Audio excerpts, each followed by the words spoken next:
संघर्ष के बाद राजनीति में अलग पहचान बनाने वाले नेता, ठेठ देसी अंदाज, कार्यकर्ताओं से सीधा संवाद। कहा जाता है कि भरी भीड़ में पुराने कार्यकर्ता को नाम से पुकारना उनकी खासियत थी। चेहरे पर मुस्कान, धोती कुर्ता पहनने वाले धरती पुत्र के नाम से मशहूर राजनीति में न सिर्फ अपना एक अलग मुकाम हासिल किया, बल्कि एक ऐसी पार्टी खड़ी कर दी जिसने कई बार प्रदेश की सत्ता तक संभाली। वो न सिर्फ उत्तर प्रदेश के 3 बार मुख्यमंत्री रहे, बल्कि एक बार देश के रक्षा मंत्री भी रहे। राजनीति उन्हें विरासत में नहीं मिली, एक साधारण परिवार से ताल्लुक है। 5 भाइयों में तीसरा नंबर इनका है। पहलवानी से शिक्षक और फिर राजनीति में रखा कदम। इसके बाद कभी पीछे पलटकर नहीं देखा। जिस तरह से जिंदगी में उन्होंने संघर्ष से जीत हासिल की, हर अखाड़े में विरोधियों को चित किया, आज गुरुग्राम के मेदांता अस्पताल में भी जीवन के लिए संघर्ष जरूर कर रहे हैं। लेकिन उनके चाहने वालों को भरोसा है कि अंत में जीत नेताजी की ही होगी। तो आइए आपको मुलायम की वो कहानियां सुनाते हैं जो अनसुनी भी हैं और बेहद दिलचस्प भी।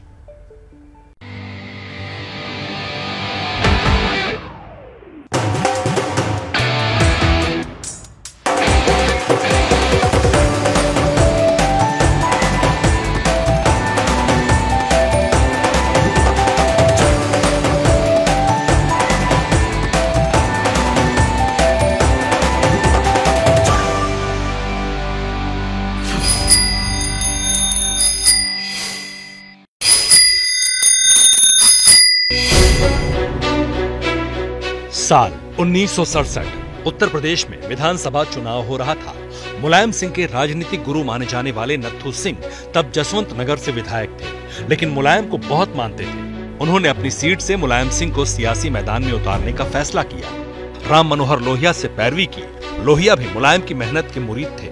नत्थू सिंह की बात मान ली, मुलायम को टिकट दे दिया। जसवंत नगर सीट से सोशलिस्ट पार्टी के उम्मीदवार थे मुलायम सिंह। टिकट मिलते ही प्रचार करना था, मगर करें तो कैसे करें। ऐसे में उनके दोस्त दर्शन सिंह ने उनका साथ दिया।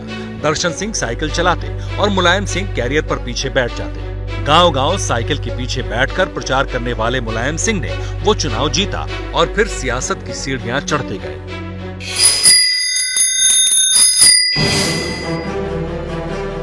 क्या आपको मालूम है, मुलायम सिंह यादव ने जब पहला चुनाव लड़ा था तो उनके पास एक भी पैसा नहीं था। लेकिन सवाल ये है कि फिर राजनीतिक सफर की शुरुआत कैसे हुई।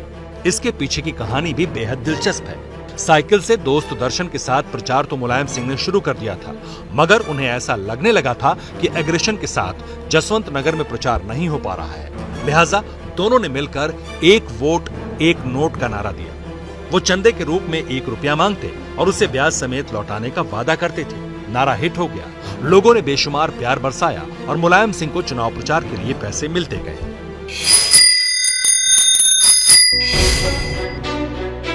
पहलवानी का अखाड़ा हो या राजनीति का मैदान, अपने विरोधियों को हराना ही मुलायम की सबसे बड़ी खासियत रही है।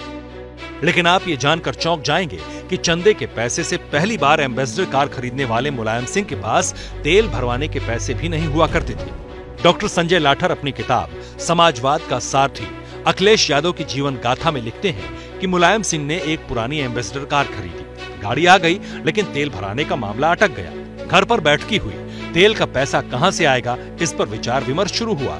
तो अचानक ही गांव के रहने वाले सोनेलाल काछी उठे और उन्होंने भरी सभा में कहा कि हमारे गांव में पहली बार कोई विधायकी जैसा चुनाव लड़ रहा है, तो हम उनके लिए पैसे की कमी नहीं होने देंगे। गांव के सभी लोगों ने फैसला लिया, हम हफ्ते में 1 दिन 1 वक्त का ही खाना खाएंगे। जो अनाज बचेगा उसे बेचकर एम्बेसडर में तेल भराने के लिए पैसे का इंतजाम करेंगे। और इस तरह कार में पेट्रोल का जुगाड़ हो गया।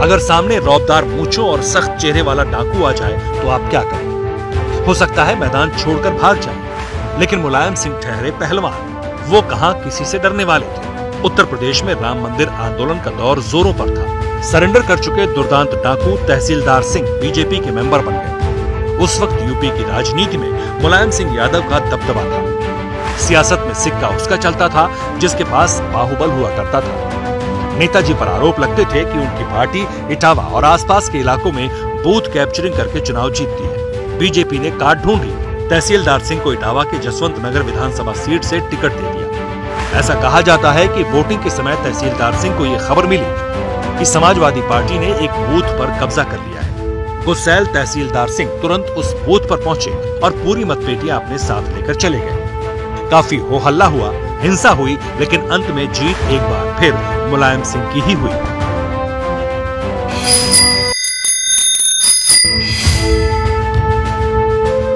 आपने सड़क पर कितनी बार हादसों के शिकार लोगों की मदद की है? क्या आप अपनी बाइक या कार रोककर उन्हें इलाज के लिए पैसे देते हैं? शायद आपका जवाब ना हो, मगर मुलायम सिंह की शख्सियत बिल्कुल अलग थी। उनके पुराने साथी राजेंद्र चौधरी के मुताबिक साल 2012 में उत्तर प्रदेश में विधानसभा चुनाव चल रहा था। नेताजी को एक जगह प्रचार के लिए जाना था। राजेंद्र चौधरी उन्हें छोड़ने एयरपोर्ट जा रहे थे। लखनऊ के कृष्णानगर के पास ट्रैफिक व्यवस्था को पुलिस ने रोक रखा था। सामने से आ रहे एक दूध वाले को भी रोका तो उसकी साइकिल गिर गई। साइकिल पर रखा दूध सड़क पर बिखर गया। नेताजी से रहा नहीं गया, उन्होंने गाड़ी रुकवा दी। दूध वाले को बुलाया तो वो डर गया। जैसे तैसे उनके करीब आए। नेताजी ने नाम पूछने के बाद उससे पूछा कितना नुकसान हुआ है। दूध वाला हक्का बक्का, क्योंकि मुलायम सिंह ने बिना देर किए उसे 2000 रुपए निकाल कर दे दिए। राजेंद्र चौधरी बताते हैं कि चुनाव के दौरान अक्सर गाड़ी में राजनीतिक चर्चाएं होती थी, लेकिन एयरपोर्ट तक उस रोज नेताजी ने दूध वाले के बारे में ही बात की। वो उसका दर्द महसूस करने लगे थे।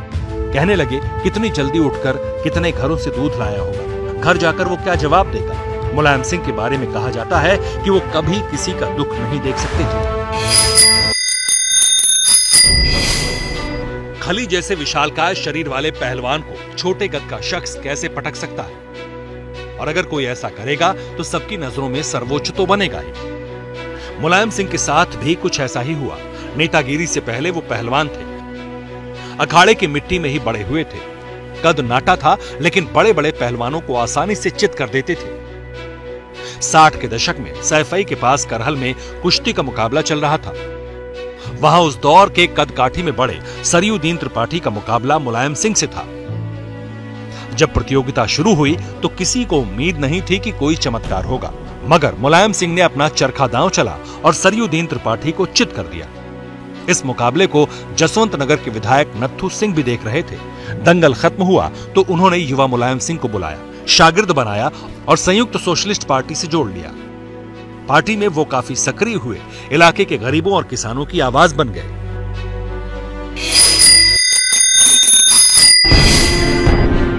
क्या आप जानते हैं कि सोनिया गांधी के प्रधानमंत्री बनने के सपने को मुलायम सिंह यादव ने तोड़ा था? बात 1999 की है। सोनिया गांधी को प्रधानमंत्री बनना था। राष्ट्रपति के पास अपना क्लेम लेकर गई थी। उन्होंने 272 सीटों की मेजॉरिटी भी गिना दी, पर ऐन मौके पर 32 सांसदों वाले मुलायम सिंह यादव ने हाथ पीछे खींच लिए। यूपीए के पास सीटें कम हो गई। सोनिया का सपना टूट गया। एक अखबार को दिए इंटरव्यू में नेता सुब्रमण्यम स्वामी ने खुलासा किया था कि उस दौरान सोनिया मुलायम से बहुत नाराज हुई और उनसे नफरत करने लगी। दावा यह भी है कि सोनिया गांधी बदला भी लेना चाहती थी। सुब्रमण्यम स्वामी के मुताबिक 2007 में उत्तर प्रदेश में मुलायम सिंह यादव का शासन था। उन पर करप्शन और मिसमैनेजमेंट के आरोप लग रहे थे। दिल्ली की गद्दी पर यूपीए का राज था। सोनिया गांधी पावरफुल थी। वो मुलायम सिंह के खिलाफ एक्शन लेना चाहती थी, मगर यूपीए सरकार में कानून मंत्री रहे हंसराज भारद्वाज ने सोनिया गांधी को बदले की कार्रवाई न करने की सलाह दी। यह खुलासा खुद हंसराज भारद्वाज ने किया था।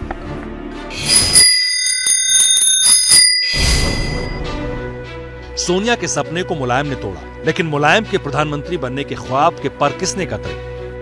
आप नाम सुनेंगे तो हैरत में पड़ जाएंगे। वो थे लालू प्रसाद यादव, जो आज की तारीख में मुलायम परिवार के समधी हैं। 70 के दशक में मुलायम सिंह और लालू यादव दोनों जयप्रकाश नारायण के आंदोलन से निकलकर देश की सियासत में छा गए। दोनों ही खुद को राम मनोहर लोहिया का शागिर्द बताने में फख्र करते थे, लेकिन दोनों की सियासत की ये समानता कभी भी उन्हें गहरा दोस्त नहीं बना पाई। एक वक्त ऐसा भी आया जब लालू यादव ने ही मुलायम की साइकिल पंचर कर दी। मुलायम के दिल में ये मलाल हमेशा रहेगा कि उन्हें लालू यादव ने प्रधानमंत्री नहीं बनने दिया। बात 1996 की है। कांग्रेस की करारी हार हुई। बीजेपी की 161 सीटें आई। वाजपेयी जी की सरकार 13 दिन में गिर गई। लालू और मुलायम पीएम की दौड़ में आगे हो गए। चारा घोटाले में नाम की वजह से लालू का पत्ता कट गया। मुलायम का दामन पाक साफ था। लेफ्ट नेता हरकिशन सिंह सुरजीत नाम आगे बढ़ा रहे थे, लेकिन लालू विरोध में खड़े हो गए, जिसके बाद किसान नेता देवेगौड़ा को गठबंधन ने कमान सौंप दी। दूसरी तरफ 1999 में लालू ने फिर मुलायम की साइकिल की हवा निकाली। सीताराम केसरी की अध्यक्षता वाली कांग्रेस ने 21 अप्रैल 1997 में देवगौड़ा सरकार से समर्थन वापस ले लिया। हरकिशन सिंह सुरजीत ने एक बार फिर मुलायम का नाम आगे बढ़ाया। 13 पार्टियों वाले संयुक्त मोर्चे में मुलायम के नाम पर सहमति भी बनने लगी थी, लेकिन शरद यादव, चंद्रबाबू नायडू और लालू ने फिर अड़ंगा डाल दिया और इंद्र कुमार गुजराल प्रधानमंत्री बने।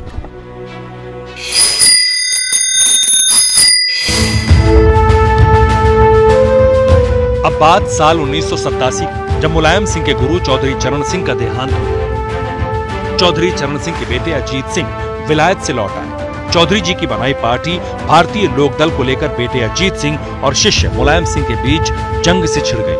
यही वो वक्त था जब मुलायम के सियासी कद की परीक्षा होनी थी। विधानसभा में विपक्ष में थे। अजीत सिंह ने विधायकों का बहुमत हासिल किया और नेता प्रतिपक्ष के तौर पर मुलायम सिंह को बेदखल करने का खेल शुरू किया।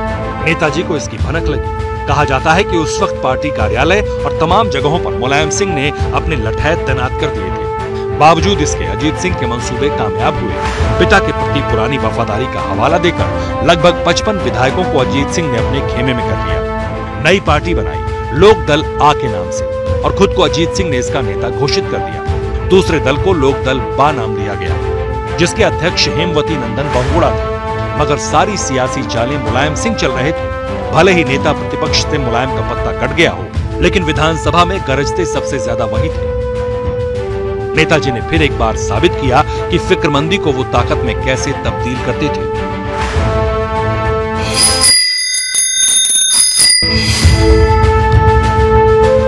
अखाड़े से निकलकर राजनीति के मैदान में झंडे गाड़ने वाले मुलायम सिंह यादव को अपनी असली ताकत का अंदाजा कब हुआ?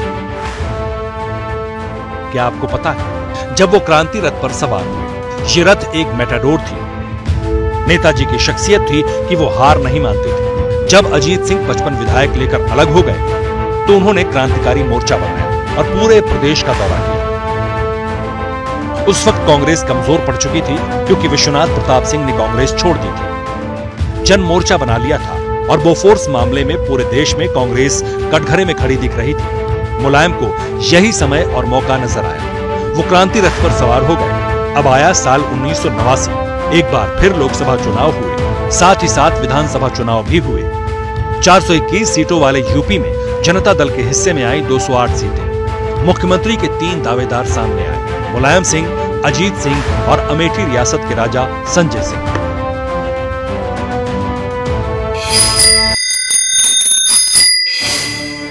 क्या आप जानते हैं कि मुलायम सिंह यादव के लिए परिवार से बड़ा कुछ नहीं था।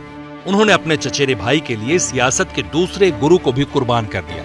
ये बात साल 1990 की है, जब केंद्र में जनता दल में फूट के बाद चंद्रशेखर प्रधानमंत्री बने। मुलायम सिंह को चंद्रशेखर का साथ था। कांग्रेस के सपोर्ट से यूपी में मुलायम सिंह मुख्यमंत्री बने। मगर 1991 में चुनाव हुए तो उत्तर प्रदेश में राम रथ पर सवार बीजेपी की जीत हुई। कल्याण सिंह मुख्यमंत्री बन गए। इसके बाद साल 1992 आया। विधानसभा में समाजवादी जनता पार्टी के 24 विधायक थे, जिसके भरोसे राज्यसभा में एक सदस्य को भेजा जा सकता था।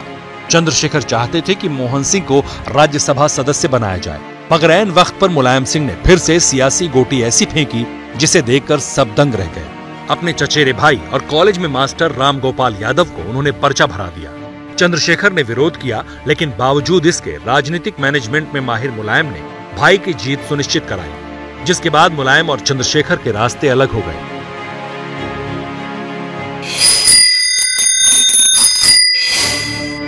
क्या आप जानते हैं, मुलायम सिंह 19 महीने तक जेल में भी रहे थे। वो साल 1975 का था, जब 26 जून को देश में प्रधानमंत्री इंदिरा गांधी ने इमरजेंसी का ऐलान कर दिया था। अगले ही दिन मुलायम सिंह यादव को गिरफ्तार कर लिया गया। उन्हें इटावा जेल में डाल दिया गया। जयप्रकाश नारायण ने पूरे देश में जो क्रांति का बिगुल फूंका था, मुलायम सिंह यादव ने इटावा और आसपास के शहरों और गांवों में उसी अलख को जगाए रखा।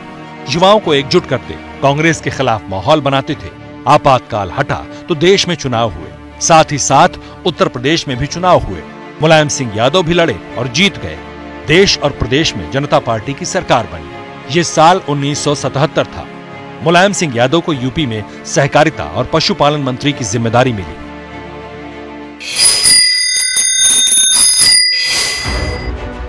क्या आप जानते हैं कि मुलायम सिंह यादव पर एक नहीं 2 बार हमले हुए, मगर किस्मत से वो बच निकले। पहली बार साल 1967 में हमला हुआ, जब वो जसवंत नगर से जीते और विधायक चुने गए।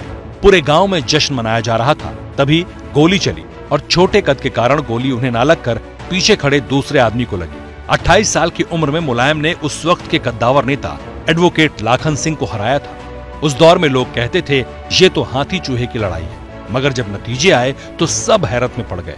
मुलायम सिंह पर दूसरी बार हमला साल 1982 में हुआ, जब राज्य में वीपी सिंह की सरकार थी। वो दौर इटावा में डाकुओं का था। वीपी सिंह पर आरोप लगे कि वो डाकुओं को काबू करने के बहाने पिछड़ों पर ज्यादती करते हैं। साथ ही कई फर्जी एनकाउंटर होने के भी मामले बने। जब मुलायम पर हमला हुआ तो उनके धुर विरोधी बलराम सिंह पर आरोप लगे। उस वक्त चौधरी चरण सिंह ने मुलायम को विपक्ष का नेता बना दिया, जिसके बाद उन्हें सरकारी सुरक्षा मिल गई। मगर राजनीतिक विरोध का खामियाजा परिवार को भुगतना पड़ा। 3 साल के अखिलेश को इटावा छोड़ना पड़ा। राजस्थान के मिलिट्री स्कूल में पढ़ने चले गए।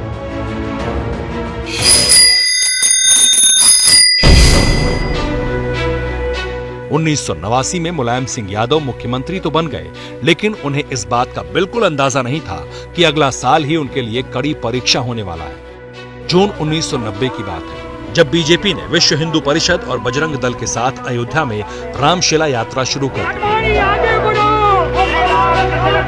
4 महीने बाद कार सेवक अयोध्या में जमा होने लगे। कार सेवकों को बाबरी मस्जिद की ओर जाने से रोकने के लिए पुलिस को गोलीबारी करनी पड़ी। दर्जनों कार सेवकों की मौत हो गई और मुलायम रातों रात विलेन बन गए। हिंदू विरोधी कहलाने लगे। खामियाजा मुलायम को ही भुगतना पड़ा और अप्रैल 1991 में मुलायम की सरकार गिर गई। क्या आप जानते हैं कि पहली बार जब समाजवादी पार्टी बनाई गई तो अखिलेश यादव को इसकी भनक तक नहीं थी। उन्हें अखबारों के जरिए इसकी जानकारी मिली और वो तारीख थी 4 अक्टूबर 1992।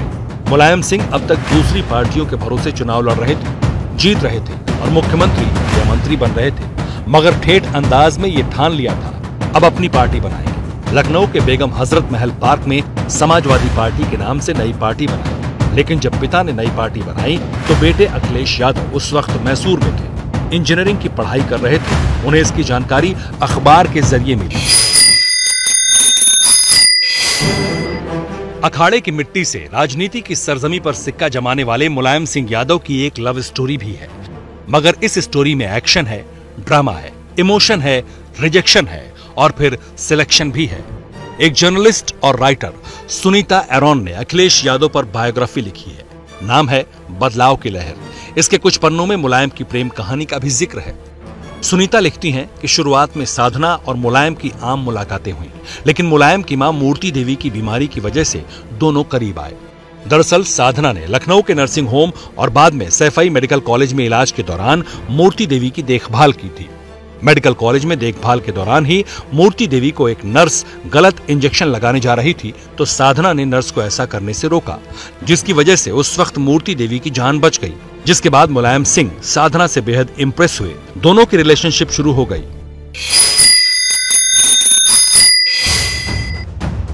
शायद आप नहीं जानते होंगे कि मुलायम और साधना की प्रेम कहानी को सिर्फ एक ही शख्स जानता था। हालांकि अब वो दुनिया में नहीं है। ये कहानी शुरू होती है 40 साल पहले 1982 में।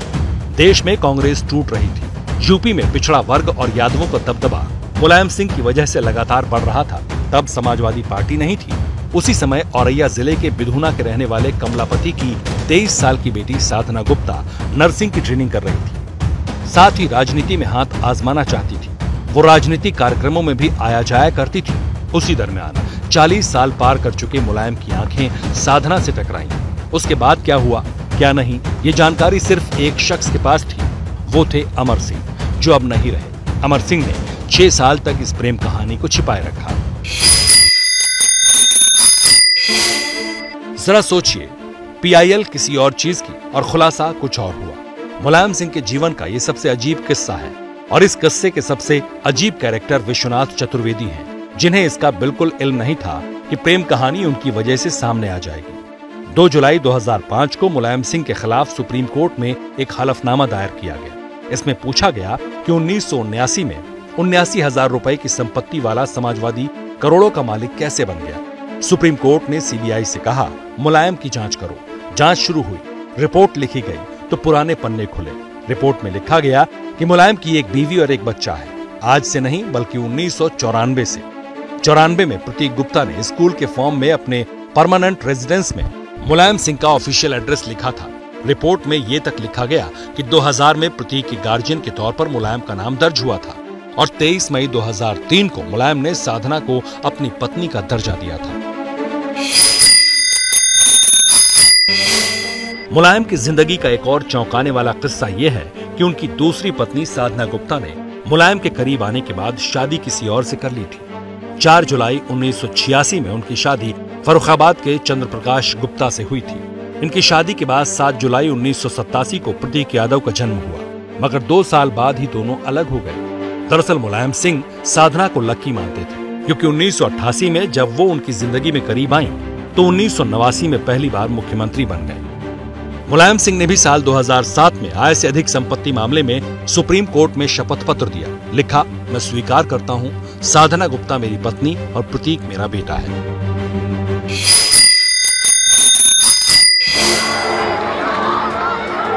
भारतीय राजनीति में जमीन से जुड़े नेताओं का जब भी जिक्र किया जाता है तो उनमें समाजवादी पार्टी के मुखिया मुलायम सिंह यादव का नाम काफी ऊपर दिखता है। उनकी खांटी राजनीति के कारण उन्हें धरती पुत्र कहा जाता है।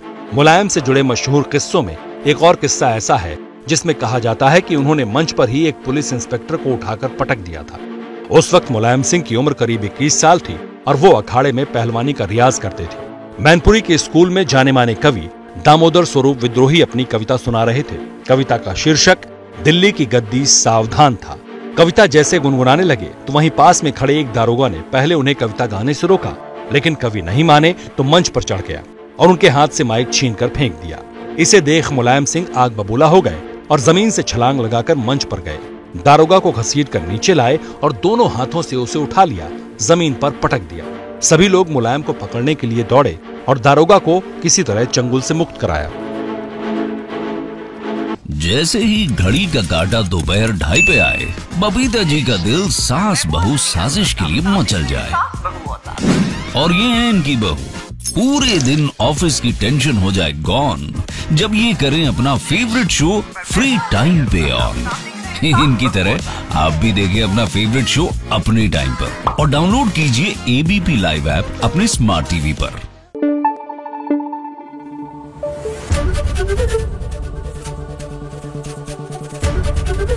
एबीपी न्यूज आपको रखे आगे।